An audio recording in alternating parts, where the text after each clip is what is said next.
ठाकरे बंधूंमध्ये जागा वाटपाच्या चर्चांना वेग। मुंबई महापालिकेसाठी ठाकरे बंधूंची रणनीती। येत्या 2 ते 3 दिवसात जागा वाटपावर शिक्कामोर्तब होणार, सूत्रांची माहिती।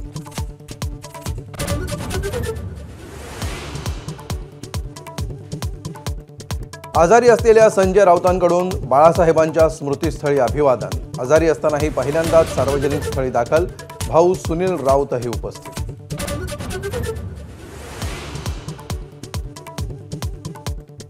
मुख्यमंत्री फडणवीसांचे मामेभाऊ निवडणुकीच्या रिंगणात उतरण्याची शक्यता। चिखलदऱ्यामध्ये आल्हाद कलोती नगरसेवक पदासाठी निवडणूक लढवणार असल्याची माहिती।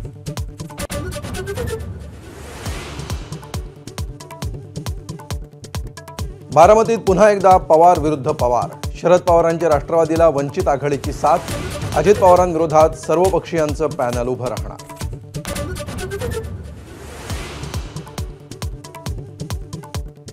अजित पवारांनी 500 कोटींचं रुग्णालय पीपीपी तत्वानं तेरणा पब्लिक चॅरिटेबल ट्रस्टला दिलं। अंजली दमानी यांचा आरोप। तेरणा ही माजी मंत्री आणि सुनेत्रा पवारांचे भाऊ पद्मसिंह पाटील यांची संस्था।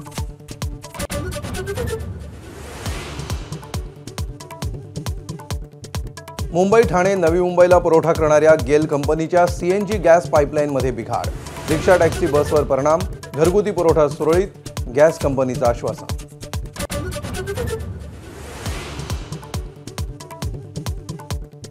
अनुसूचित जातीमधील आरक्षणामध्ये क्रीमी लेअरला स्थान नको। आरक्षणाचा लाभ गरजवंतांना मिळावा, सरन्यायाधीश भूषण गवई यांचं मोठं वक्तव्य।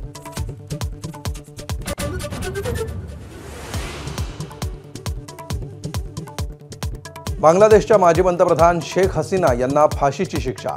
2024च्या हिंसाचार प्रकरणात दोषी। आंतरराष्ट्रीय गुन्हे लवादाचा मोठा निर्णय।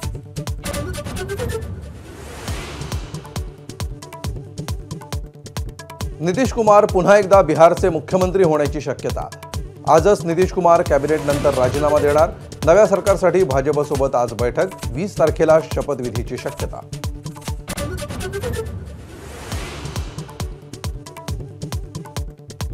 सौदी अरेबियातील मदिनाजवळ डिझेल टँकर आणि बसचा भीषण अपघात। अपघातामध्ये 45 भारतीयांचा मृत्यू। सर्व प्रवासी हैदराबादचे असल्याची माहिती।